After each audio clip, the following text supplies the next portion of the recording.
So I think that the American training style at its best can pick and choose elements that are unique to each of these technique training styles and bring them in to an organized method. Again, that's at its best. It can be done poorly, and I see it done poorly, especially when there's a lack of consistency. I believe that to do it well, you have to make a choice. Not just every day say, oh, this is a nice way to do it, and the next day, this is a different nice way to do it. Make a choice about what you think will aid your dancers, your students, or as a dancer, what will aid you as a student, and be consistent in bringing that into your training.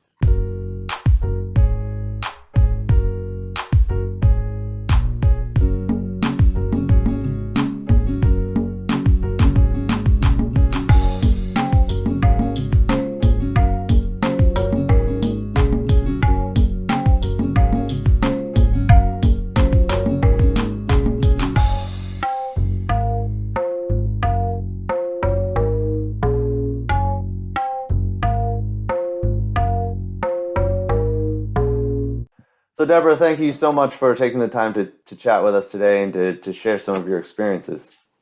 My pleasure. I'm happy to be here. So, I want to start with your training. I know you were trained in RAD, and can you tell us a little bit about that school, your experience in it, and sort of where that led you on your path to where you are now? Sure. My very earliest, meaning when I was 5 until about 9 or 10 years old, training was just basically like more of a recreational school. And then I moved to an RAD school.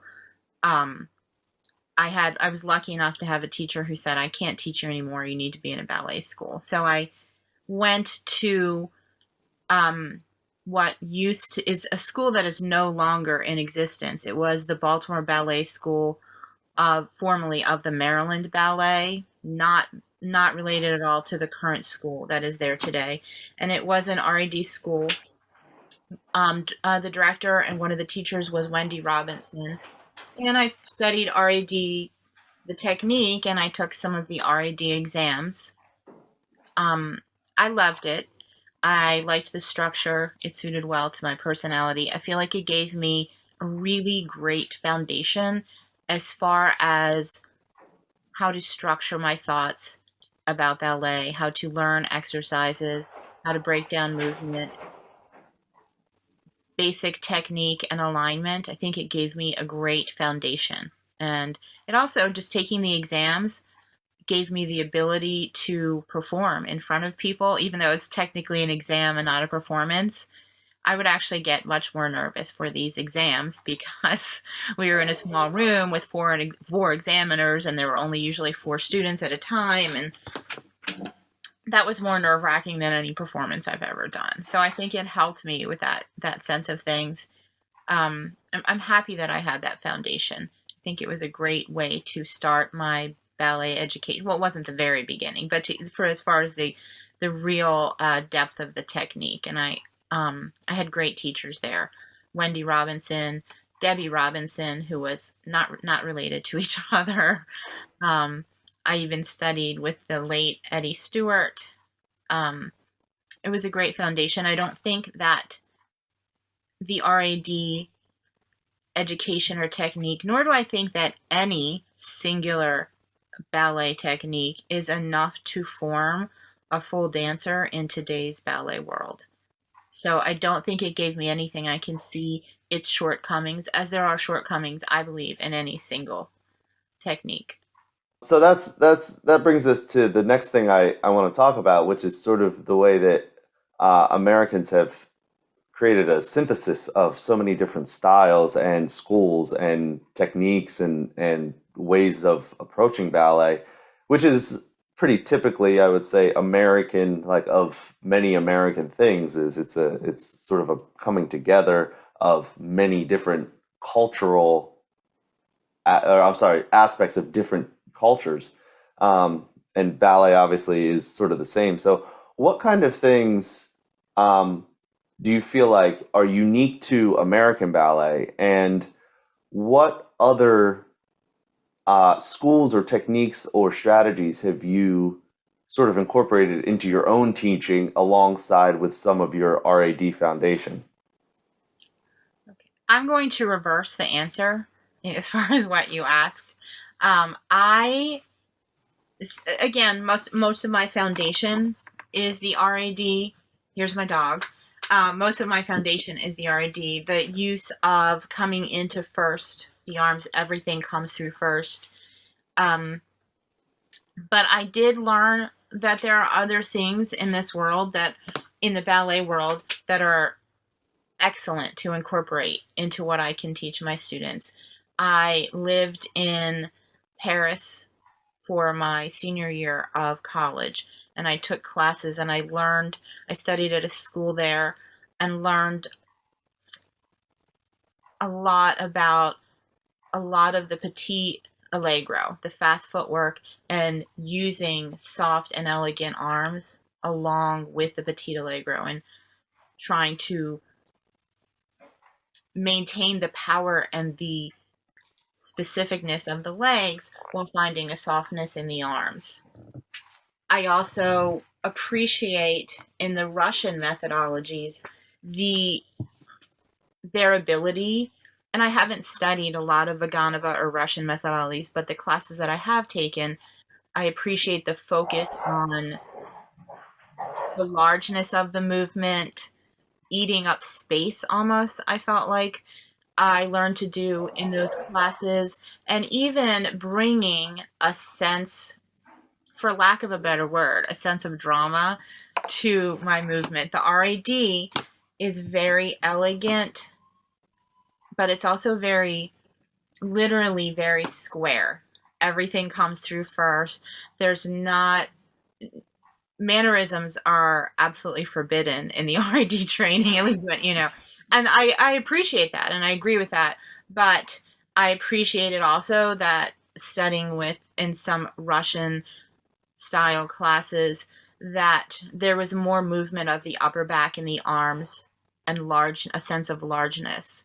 And I try to also, especially the sense of traveling through space and eating up space, I try to, especially as my dancers get older, bring that into the training that I offer them. So I think that the American training style at its best can pick and choose elements that are unique to each of these technique training styles and bring them in to an organized method. Again, that's at its best. It can be done poorly, and I see it done poorly, especially when there's a lack of Right. consistency. I believe that to do it well, you have to make a choice. Not just every day say, oh, this is a nice way to do it, and the next day, this is a different nice way to do it. Make a choice about what you think will aid your dancers, your students, or as a dancer, what will aid you as a student, and be consistent in bringing that into your training. So I think when it's done well, that is something that is unique. I think it's becoming less and less unique in the world, but it's unique to the American methodology. I know that even the ABT curriculum, which I don't study, but that is meant to be an organized conglomeration, bringing some of the best of different techniques into it. And I do try to do that myself. Absolutely. I also know that a good teacher and good training are good teachers and good training. You can be an excellent teacher, you can get excellent training in any of the methodologies, and you can get really poor training in any of the methodologies. You have a teacher who has the basic understanding of the classical ballet technique and culture and everything that it goes along with that. You can get good foundational training as a dancer, even up to an advanced level, and that can be molded into a different technique. So when a dancer joins a company, ideally, there is a transition period, but it's very doable to adapt to the technique of this company or that company, regardless of the style of training that you've had or the technique that you've had. As long as you've had good training, it's about the classical lines. And that's even, you see dancers go all the time, professional dancers who are trained in one technique, after 5 or 10 years, move into a company with a very different technique or style. And again, even in that situation, there's a transition period, but because they are strong dancers and they're well trained, they can adapt. And that, I do think, that is what I try to bring, is this strong foundation that is purely classical, that my dancers, my students, can adapt regardless of where they go in their future. I've found that as well, and I think while my experience is far more limited, I've also found that a sort of a blanket approach creates a really succinct versatility that allows students to be able to adapt to those new situations. It was one advantage for me of being in a college program that brought in guest artists, because it sort of forced students to be able to adapt. So speaking of being able to adapt, I want to sidebar a little bit into your work with competitions, because I think that that's another area where learning to adapt and learning about different styles is helpful for a dancer. So tell us a little bit about your experience in competitions, some of the advantages and disadvantages that you found throughout that experience, and sort of what it takes on both the dancers' end and the coaches' end to prepare for something like YAGP or one of the major competitions. Okay. I believe that there are many positives to competition work. While there are some drawbacks, I want to preface this with my belief that regardless of how many positives there are, doing these competitions is not necessary for becoming a professional dancer. It's definitely a way to move oneself forward and to get stronger, but there are many ways. So I don't want anybody to ever think that if I don't do these competitions, I cannot become a professional dancer. That would be crazy. Unfortunately, I think sometimes the world, in today's dance world, can lead one to believe that if they don't do the competitions, they're not going to be a dancer. So I want to preface what I'm saying with that. As far as the positives, just the one-on-one training, the one-on-one coaching in and of itself can help a dancer, because when I coach somebody, we absolutely work on whatever variation, whatever they're working on. Additionally, if I know that this dancer has a technical issue that I don't have time to address in class, in a class of 12 students, I will take that one-on-one time, because I'm there to help the student overall in their dancing, as far as I see, not just this particular variation, because anything that I help that dancer on is going to help that variation. So that time in and of itself is really helpful. Actually going to the competitions, first of all, meeting people, the networking is incredibly helpful. As I'm sure you know, networking and learning to get along with and make connections with all kinds of people in the dance world is helpful throughout a dancer's career. Also, for dancers from a small community, whether it be a small school or just sometimes a small city, a small town, a rural area, seeing what's out there in what it, quote unquote, looks like, what professional dancers in training look like, can be really helpful if you are from a really small school and since the age of 12 you've been the strongest dancer in this school. it can be very eye-opening that you need to, if you want to pursue dance, maybe you need to make some different choices once you see what is out there. And then there's the actual performance experience. Any time that a dancer spends on stage learning to perform, as far as performance quality, but also just the technical things, how to work on a stage, how to use the spacing, how to dance in a costume. Because boy, dancing in a tutu or some of the costumes even that men wear feels very different than being in a leotard and tights. So all of those skills absolutely benefit a dancer in their training and in their advancement. So I think all of those things can be really helpful. And then getting feedback. If it's a good competition with qualified judges, you can get some helpful feedback. Although I don't take that, that's not, to me, the primary reason, because I know these judges, as excellent as they may be, they're going to see hundreds of dances back to back, and they can only give you so much attention. But sometimes you can get some excellent feedback from the judges, and that's really helpful. There are drawbacks.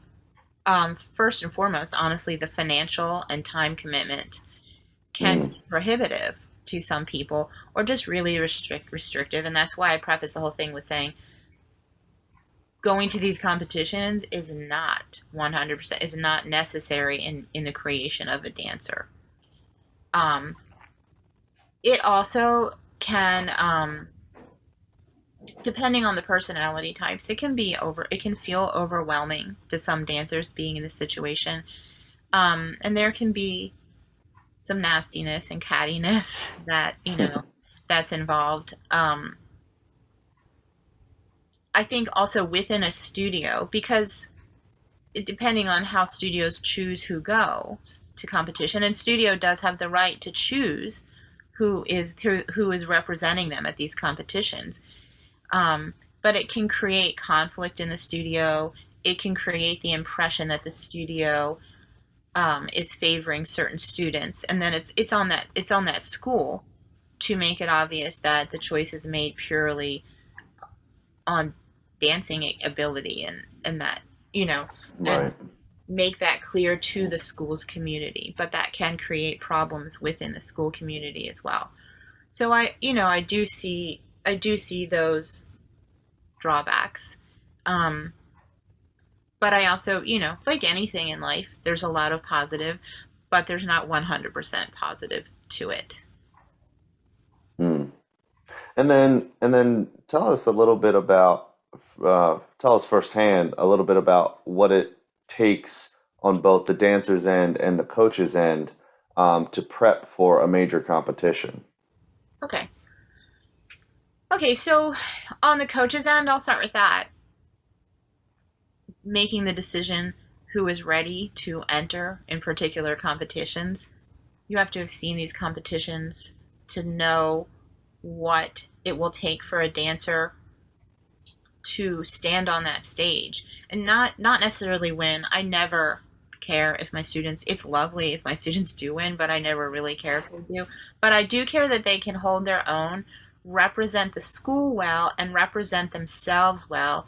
And even if they don't win, which they generally don't, most people don't win, but walk away from that competition feeling as better about themselves, as if they've learned and grown as a dancer, and know that they can hold their own in that situation and feel like they fit in to that world, as opposed to feeling like they don't belong there. So it's on the teachers and the coaches to have that knowledge about the competition and about the student's ability and who belongs there. I really think it's unfair to send a student who's not ready into that situation. It of course it reflects poorly on the school, but it's also can have long-lasting problems for that student, because maybe that student would have been ready a year later, but if there's emotional damage to that to them, that can be painful, and that can cause more problems in the dance career. I've seen students quit because they just got into situations they weren't ready for. And then that would be a shame. It also requires then the knowledge of making choices about what the dancer will perform, which variations are best for that student. And that's, again, understanding what's required in different variations and what a student's abilities and strengths are, and what they can show or what they can demonstrate with different variations, and what maybe they don't have yet, but you know that in the time working with them, you can bring out that maybe dormant in them, but they're ready to, bust out with that. So it takes that, and that takes a certain amount of experience and just as a teacher to be able to see that in students. And there's also the time commitment. You have to commit to the coaching, and different competitions require a different amount of coaching. And it's 1 time a week on top of classes, up to 3 times a week on top of classes. It really depends on sometimes the competition. I would spend more time with the student being coached for one of the IBCs than I would for YGP.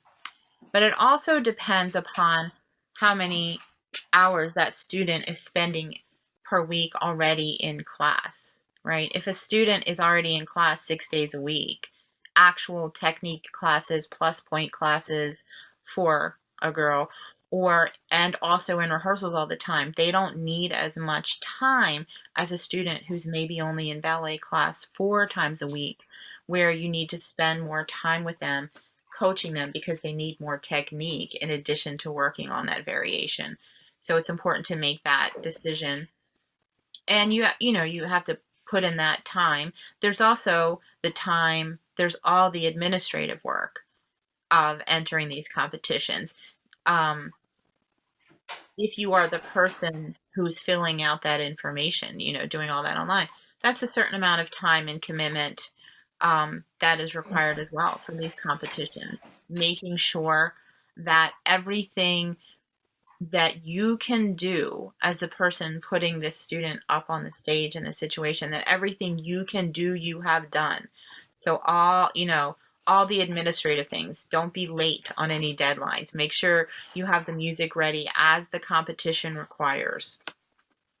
Costuming. Make sure that your student is well costumed from head to toe.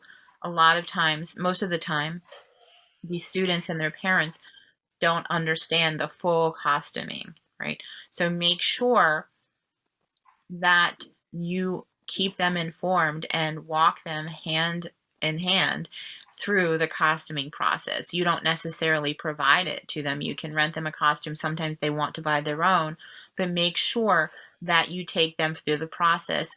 And I believe that it is the coach's responsibility to make sure that their student does not go on stage looking anything other than exquisite for whatever role they are doing. The student has enough stress and work on their shoulders just in getting out and performing. So our job as the coaches behind them is to make sure that everything else is taken care of. Not that we do every step of it, but that we are thinking ahead, laying out every step, and making them aware of everything that needs to be done and doing our part. You asked me about the student as well. Sorry, what's required. No, that's okay. Yeah. On the student's part, it requires obviously being talented, having already been in a situation of putting in the work. I believe that students should be, by time, a 13 or 14-year-old student should be in ballet class 5 days a week. The younger students, because some of these competitions accept dancers as young as 9 and 10, may only be in ballet class 3 or 4 days a week, but they should be in enough ballet classes in addition to having the talent and the work ethic.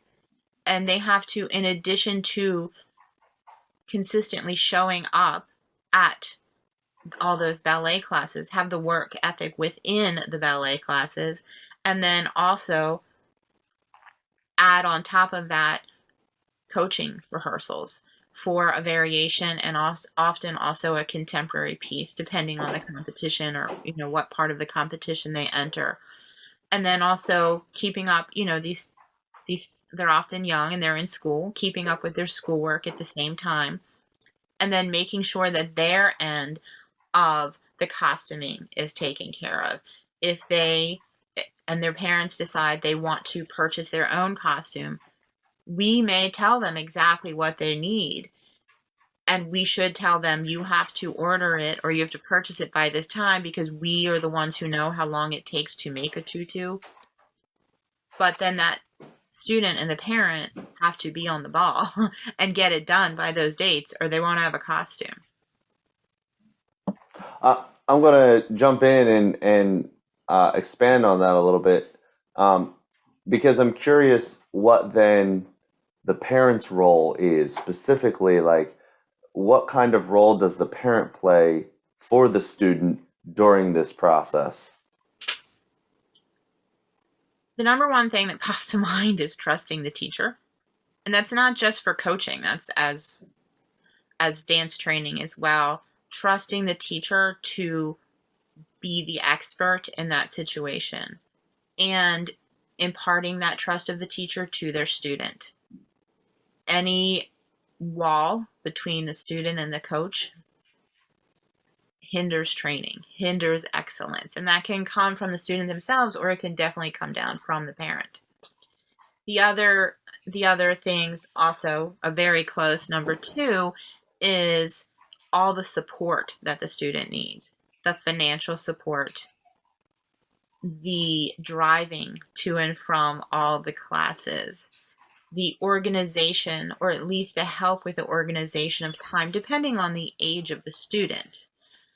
A 17-year-old should be at the point where they're managing most of their time and making those decisions.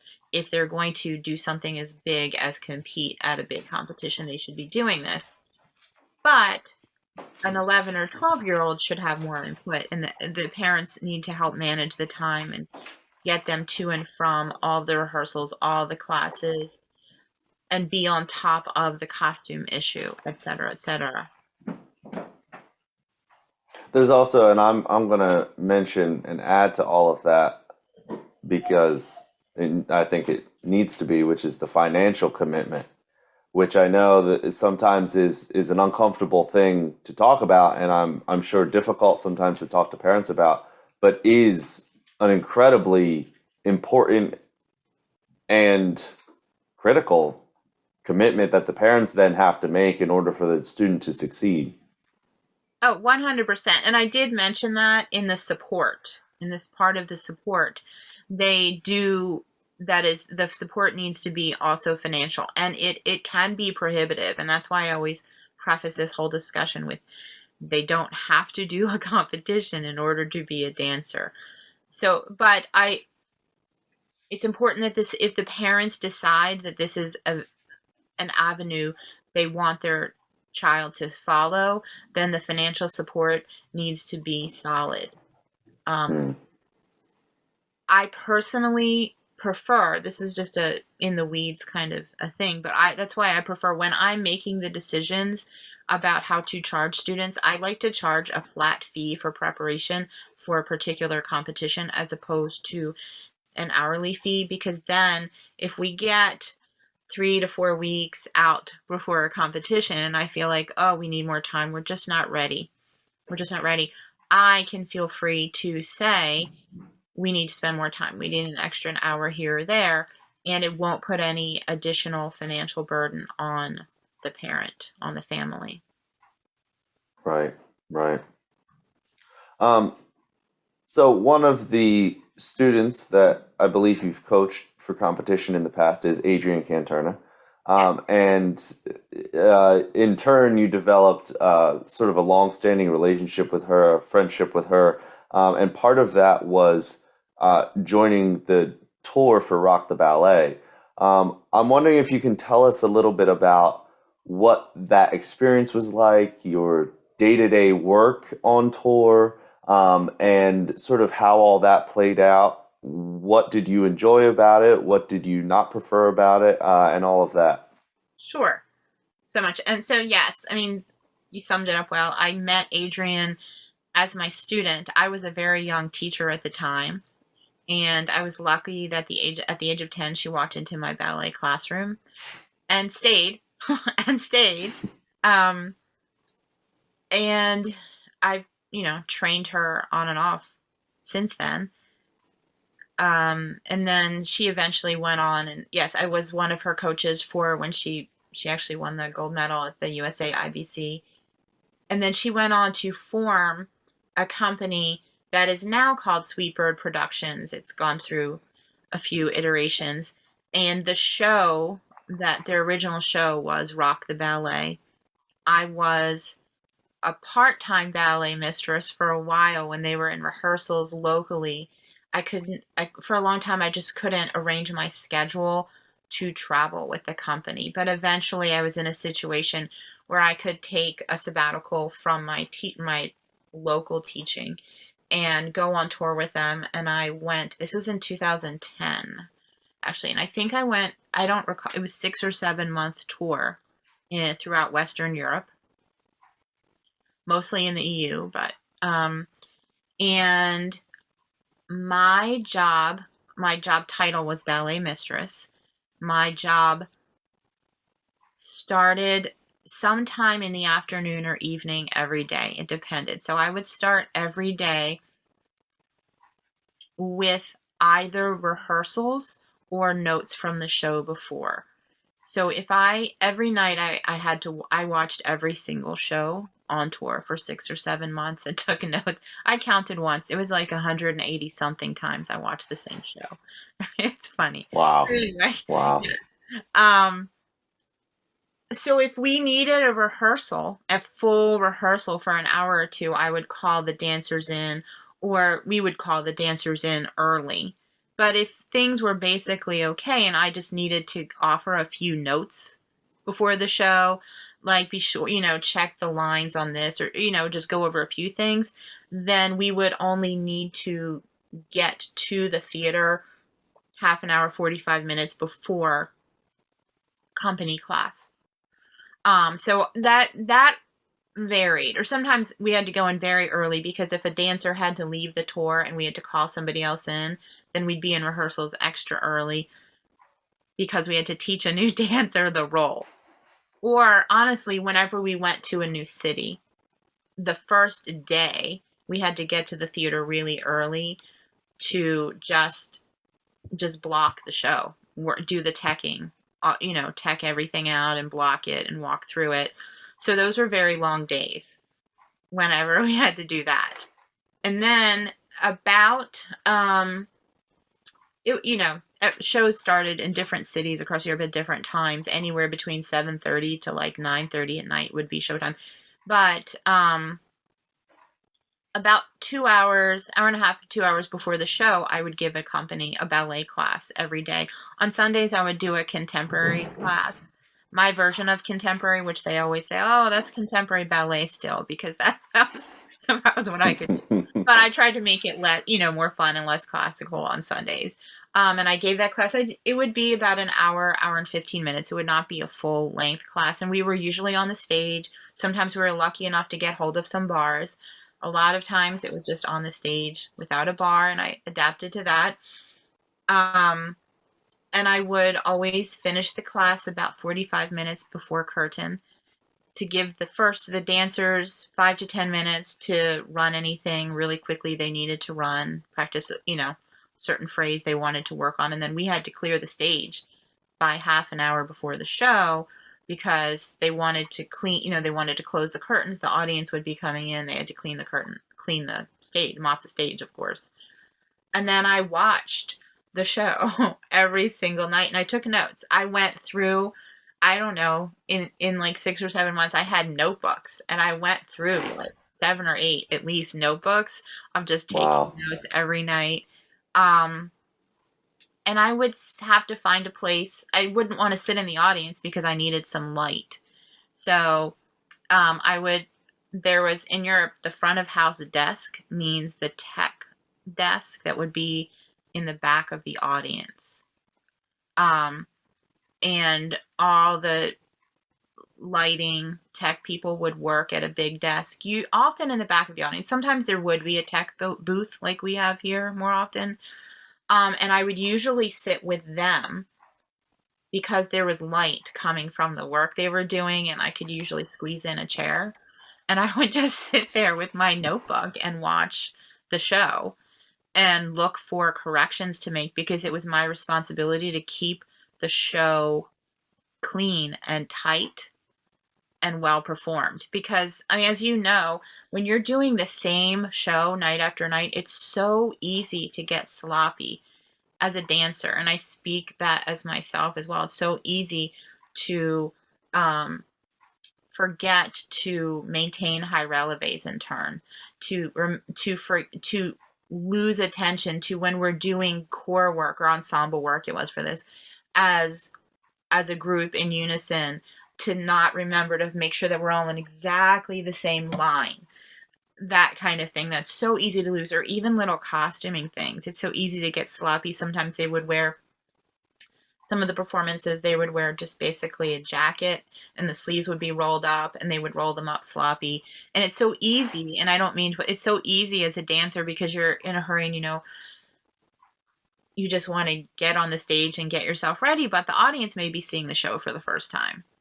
So, those kinds of details. So that was my responsibility. And definitely, if there was anything that looked sloppy or that was off, or if a dancer was like not in the light or something like that, the producers, there was a German company who were the producers who had bought the rights to that performance of that show, would come to me sometimes in the middle of the show yelling at me that, why is that dancer doing that? And what's wrong with them? And you need to fix that.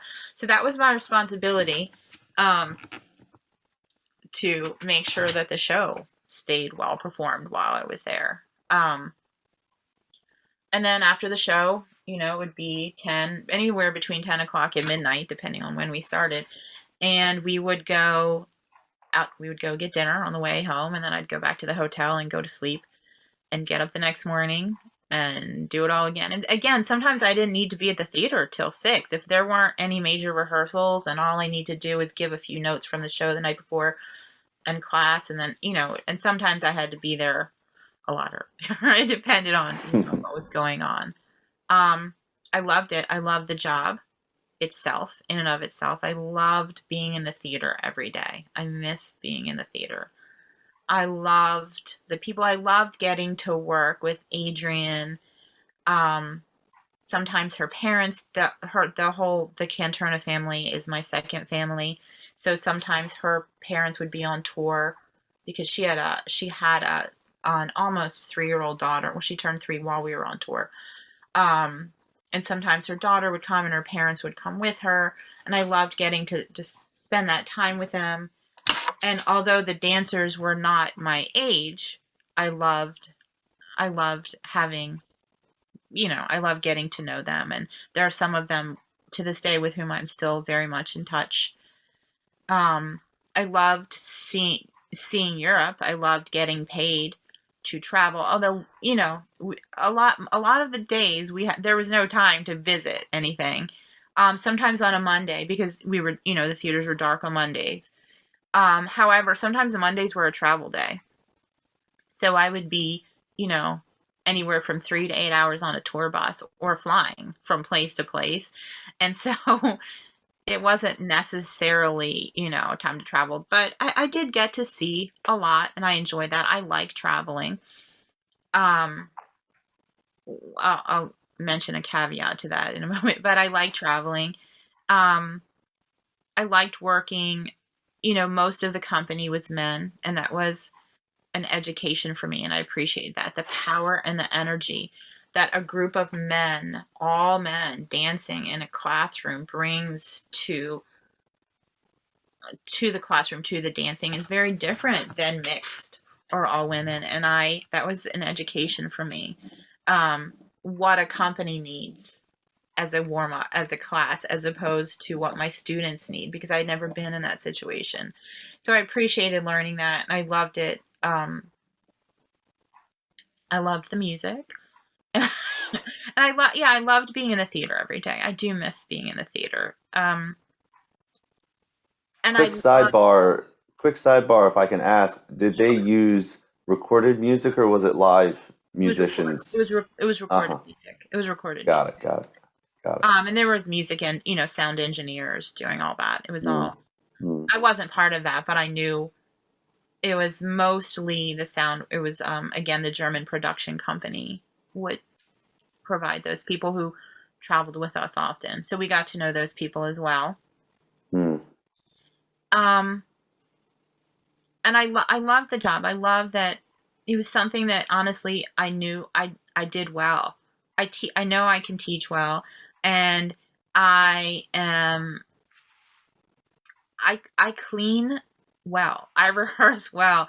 I'm really particular about things, so I knew that I kept the show at a high level, and I like any human, I enjoyed something that I know I can do pretty well.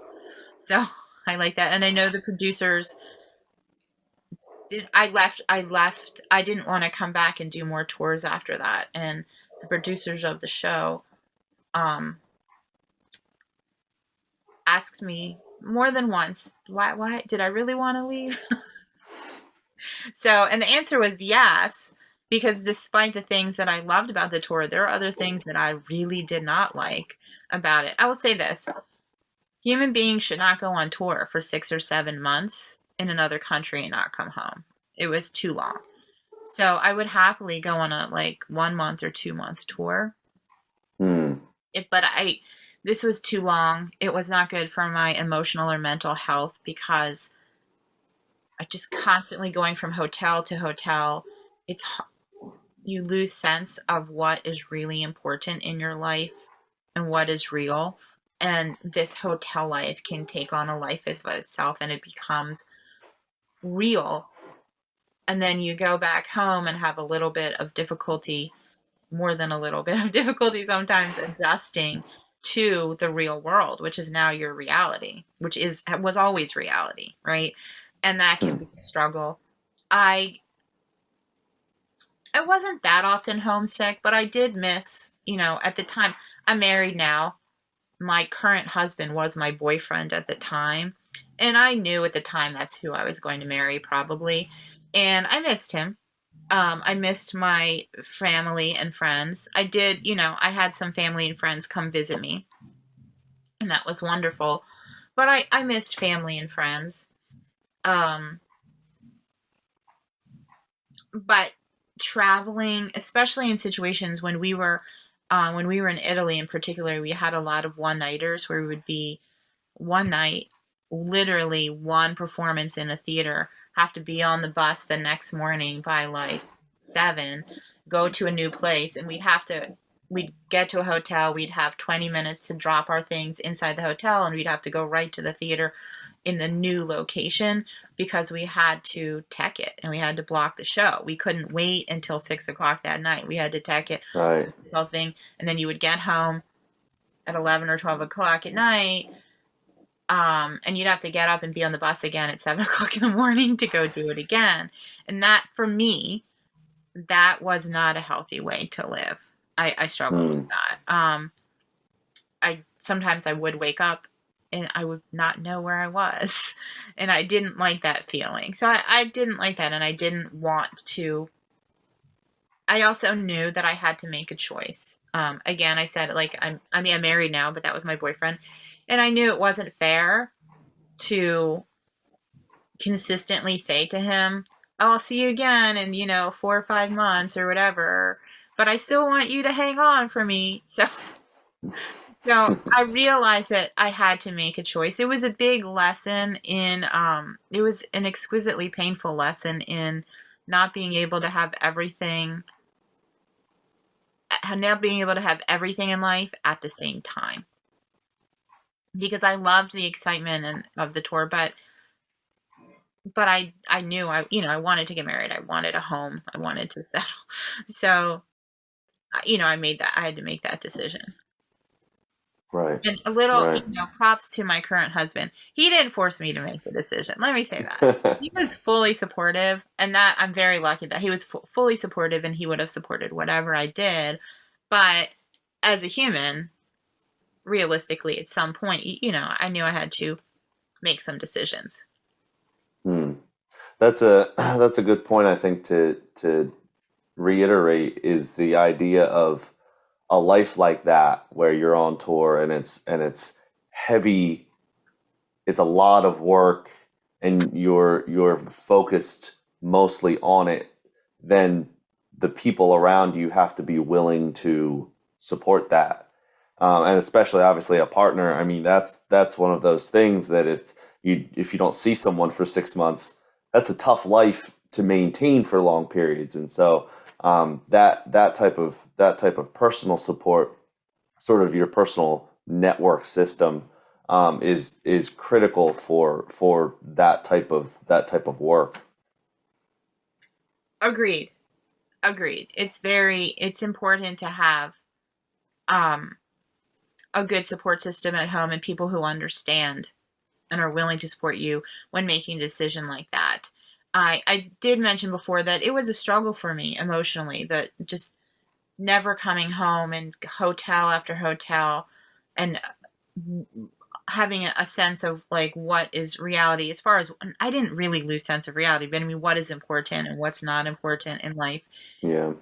However, I struggled a lot less than a lot of other people I saw around me and who I've seen on tours, because it's not the most healthy lifestyle due to the lack of consistency. And so I say that I struggled, but I saw a lot of people, and I have seen in my life a lot of people fare a lot worse. And I think that when you don't have the people who support you, um, it can be a lot harder. Hmm. Hmm. I'm going to shift gears real quick, and I want to talk a little bit um, about point work in general. And I'm going to bring this from a teacher's perspective. And I know for myself, I'm very particular about both teaching point, and what is required for a dancer to go on point and to be on point and to stay on point. And I know that you are also very particular about that. I'm wondering if you can expand on that a little bit and sort of explain why you make the decisions you make about who can go on point and when. Of course. So, the decision to go on point, first of all, should always be made by a knowledgeable teacher, and never the student themselves, and never the parents. And I, again, not knowledgeable also being one of the key words. A dancer needs to be technically sound, physically strong, mentally focused, and mature, and have the basic technique of as a foundation, basic classical technique as a foundation before going on point. And period. Period. Mm, yeah. Putting a student on point earlier than that, I believe, can be almost criminal, because at best, the student will develop some bad habits or will just have a delay in training, in getting it right. At worst, it can lead to serious injuries and long-term use injuries in addition to acute injuries. So I think it's really important to make sure that the student is trained. There are some benchmarks that are easy to see. For example, students should be in ballet class 3 times a week, even the year before, ideally, but by necessity, 3 times a week of classical ballet class, not including the point. The point is extra. 3 times a week of classical ballet class in order to be on point. And that's a minimum. That's a minimum. The dancer has to be strong enough, has to have a basic classical technique and alignment of the core and of the legs, the knees, and the ankles, and strength in all those areas. The dancer also needs to have the mental focus to stay with it, basically, while working on point, because any lack of mental focus, any quote unquote spacing out for a moment, can lead to an injury. It can lead to it any time, but that the incidence of injury would be higher on point. It's easier to fall off a point than Right. when one's not focused. So all those things need to be in place before going on point. I'm not sure if there's anything, if you wanted me to address something else specifically. No, I'm going to add to that just briefly that I think we're on the same page with this, which is that not everyone gets to go on point. And I know that for me, when I was a student, obviously being a guy, we did some point work. We did a little bit of point work actually, but we didn't do much. We didn't train full time, obviously, on point. But it seemed, in general, to be just an assumption that eventually a dancer would go on point. But that, obviously, as a teacher now, and looking at it from this end, for me, not everybody gets to go on point, unfortunately. I mean, and that's a difficult conversation sometimes to have, but some people just aren't ready technically, and some people's bodies just don't work for point work. I'm wondering if you can maybe comment on that a little bit. Oh, of course. I like to rephrase it, and instead of saying not everybody gets to go on point, I just say not everybody has to go on point. Not a rule. It's not a requirement. In fact, people can even become professional dancers, not ballet dancers, but professional dancers without having been on point. So, yes, there are people who will never have the right alignment or strength in the ankles or feet in order to make point safe. And that's okay. That's okay. And I think we need to make that clear. It can be an uncomfortable conversation, but it's an important one as a teacher to be brave enough to have, because of the safety and well-being, long-term well-being of that student. There are many professional dance careers that do not involve point work. And we may be ballet teachers. However, that doesn't mean we need to assume that all of our students are going to become professional ballet dancers. Even those who become professional dancers, which is still a small group, but even among those, they will not all become professional ballet dancers. And those dancers still need excellent ballet training. We need to find a way to make sure we provide the excellent ballet training and make it clear they don't have to be on point. And maybe there are other forms of dance that require the classical ballet training, which many of the Western forms of dance do, but that don't require the point work. Right. All right, so the last thing I want to talk about, and I let a little bit of a pause, a few seconds there, so I could cut this out if I need to. I want to move on to talk about your book. So I feel a bit privileged, Becca and I, for having been informed early on about this project that you've taken on. Tell us what it is, what your plan for it is, what you hope to accomplish with it, and maybe the timeline that you anticipate for its release. Sure. So thank you for asking. I have written a book. It's basically written. It's done. The title of the book is Let's Talk About Fifth, Teaching Ballet in the 21st Century. And Let's Talk About Fifth is the title of one of the chapters as well. I hope everybody gets the pun. I guess it's obvious. Yes. So I just felt, I've felt a long time. I believe, and I understand people can absolutely disagree with me, but I believe I'm an excellent ballet teacher. And I wish that as a ballet teacher, whether I was younger or even now, that there were more books about teaching ballet. That's not to say that there aren't any. In fact, there are a lot, but I eat them up. I love to read about ballet and talk about ballet. So I just feel like I had something to share, and I wanted to add to the family of books about ballet and teaching ballet. It's geared a lot towards ballet teachers, but also towards older ballet students because there is a lot of technique involved in it. It's not a ballet dictionary, although there is a lot of technique discussed within the book. I had planned on publishing actually this past July or August of 2022. And I think most people out there know I was diagnosed with thyroid cancer in the spring. And I'm doing okay. So let me make that clear. I've had surgery. I'm currently, it's called no evidence of disease. So I'm okay. I will be tested regularly for the rest of my life, but I'm doing okay. So let me set that aside.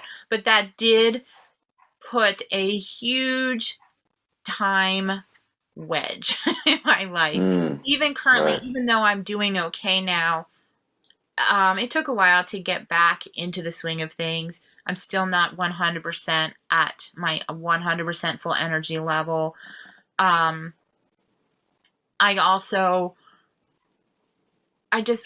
got behind in trying to get back into all my actual commitments as far as teaching and family commitments and friend commitments.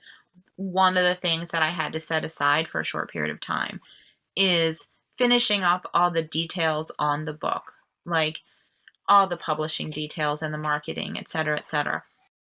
So I don't really have a publishing date right now. I wish that I did.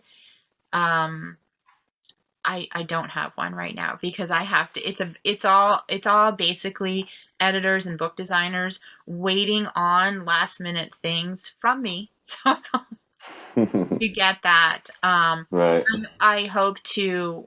The latest it will be published would be summer of 2023, but I would hope to have it done more like in the spring of 2023. Unfortunately, I don't have a published, a date right now. Tell us a little bit more about why you chose to write this book and what the experience was like translating what you've been doing as a teacher into word form, paragraph form. Okay.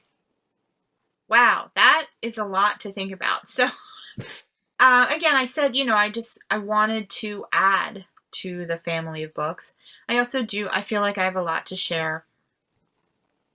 As I reach a certain age in life, I'm not 70, but, the years keep on going out. I want to leave more behind to help people. So there's definitely a sense of that, of wanting to leave more behind.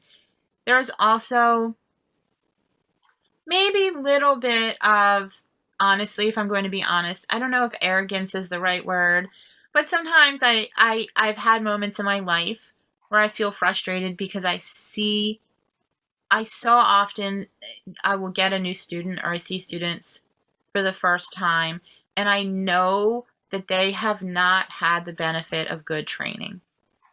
And I would like to just eradicate that. Like everybody to have the benefit of good training. So part of it was just some of my pet peeves. There's a chapter, the actual chapter called Let's Talk About Fifth, is some of my pet peeves of things that I see so often that are done incorrectly and are often taught incorrectly. And I don't mean basic corrections like people not pointing their feet, because that's an obvious one. But I mean steps that I see that are literally often misunderstood. How to do it the right way, or that I can see are honestly sometimes taught wrong. So some of it was my pet peeve. Some of it I wanted to inspire people, and I do have a chapter, basically words of wisdom from some ballet teachers around the world who were kind enough to share some of their words of wisdom and inspiration. So there's a chapter that includes some thoughts from other ballet teachers, because I definitely, when I think back to some of the things that have inspired me the most, that are not involved with what obviously the performances and watching other teachers teach, but there have been some books that I've read and some of just the phrasing that certain teachers, and I can't think of any off the top of my head, but I would just see a quotation from a teacher and I would be inspired by that. Um, so I wanted to share some thoughts from other teachers besides myself in the book, because they can be so so thought-provoking and inspiring. So there's a chapter on that as well. As far as putting my experience into words, into paragraph form, it's funny because I know I did it. I have the book to prove it. But it's one of those things that I'm thinking, I don't remember every single moment. I know that because I didn't have a structure for the book when I started it. I just had things I wanted to say. That's all I knew. I had things I wanted to say. So I bought tons of index cards. And I bought index cards in colors. You can buy them in packs of colors.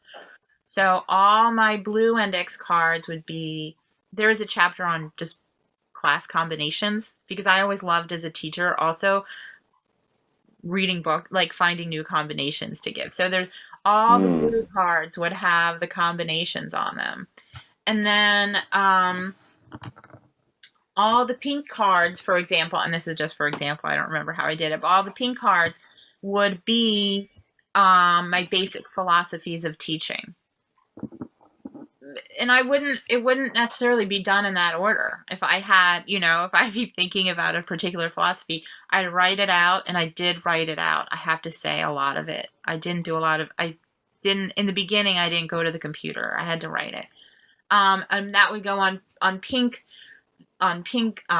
things. And then I had the yellow cards, and maybe all of my, like what I said, that things that I thought were misunderstood. There were 10 or 12 steps that I thought maybe weren't being taught well, or that I often see misunderstood by my students. And those would be all the yellow cards. And then I had all these groups of things, and I looked at them and thought, how can this fit into a structure? So then I took my very excellent education, and I was blessed to have an excellent education, and I wrote an outline based on the information that I had, kind of everything I had written out. I wrote an outline, and then I went to my computer and started writing things out more in full.